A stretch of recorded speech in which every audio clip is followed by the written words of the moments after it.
Sini saya akan melanjutkan bab 4, yaitu tentang penjadwalan CPU. Konsep dasar pada sistem multiprogramming selalu akan terjadi beberapa proses berjalan dalam suatu waktu. Sedangkan pada unit programming, hal ini tidak akan terjadi karena hanya ada satu proses yang berjalan pada satu saat tertentu. Sistem multiprogramming diperlukan untuk memaksimalkan utilitas CPU.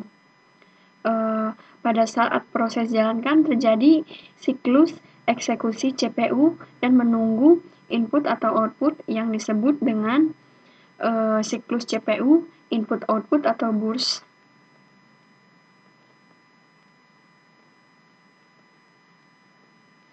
Penjadwalan CPU. Pada saat suatu proses dieksekusi, terdapat banyak CPU burst yang pendek dan terdapat sedikit CPU burst yang panjang.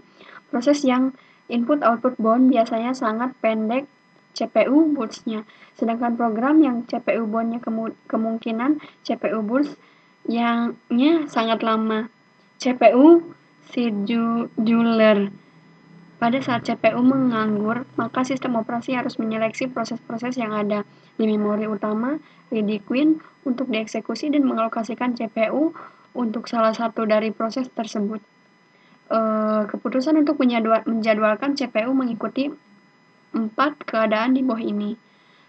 Apabila proses berpindah dari keadaan running ke waiting, apabila proses berpindah dari keadaan running ke ready, apabila proses berpindah dari keadaan waiting ke ready, apabila proses berhenti. Pada non-preemptive, jika suatu proses sedang menggunakan CPU, maka proses tersebut akan tetap membawa CPU sampai proses tersebut melepaskannya atau berhenti atau dalam keadaan waiting. Dispatcher. Dispatcher adalah suatu modul yang akan memberikan kontrol pada CPU terhadap penyeleksian proses yang dilakukan secara short term. Scheduling, fungsi-fungsi yang terkandung di dalamnya meliputi switching konteks, switching ke user mode, melompat ke lokasi tertentu. Kriteria penjadwalan. Algoritma penjadwalan CPU yang berbeda akan memiliki perbedaan properti, sehingga untuk memilih algoritma ini harus dipertimbangkan dulu properti-properti algoritma tersebut. Ada beberapa kriteria yang digunakan untuk melakukan pembandingan algoritma penjadwalan CPU, antara lain CPU utilization, throughput, turn time, waiting time, response time, fairness. Algoritma penjadwalan.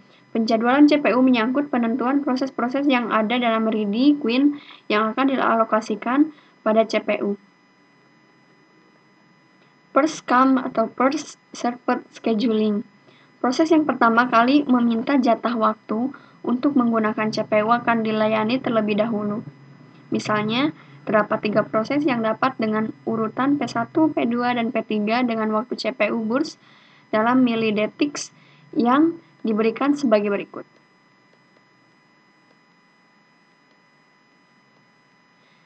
Shortest job schedule. Pada penjadwalan SJF, proses yang memiliki CPU burst paling kecil dilayani terlebih dahulu. Terdapat 2 skema, yaitu non-preemptive dan preemptive.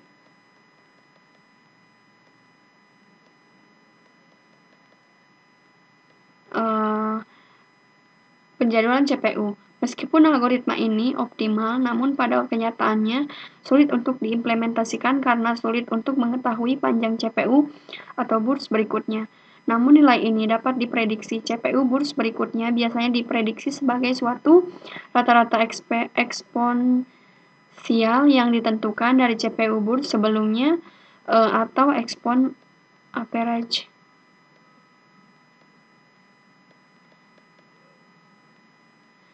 Priority scheduling. Algoritma SJF adalah suatu kasus khusus dari penjadwalan berprioritas. Tiap-tiap proses dilengkapi dengan nomor prioritas integer. CPU dialokasikan untuk proses yang memiliki prioritas paling tinggi, atau nilai integer terkecuali biasanya merupakan prioritas terbesar. Jika beberapa proses memiliki prioritas yang sama, maka akan digunakan algoritma CFS.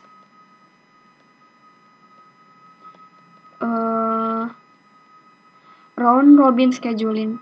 Konsep dasar dari algoritma ini adalah dengan menggunakan time sharing. Pada dasarnya, algoritma ini sama dengan FCFS, hanya saja bersifat preventif. Setiap proses mendapatkan waktu CPU yang disebut dengan waktu kuantum.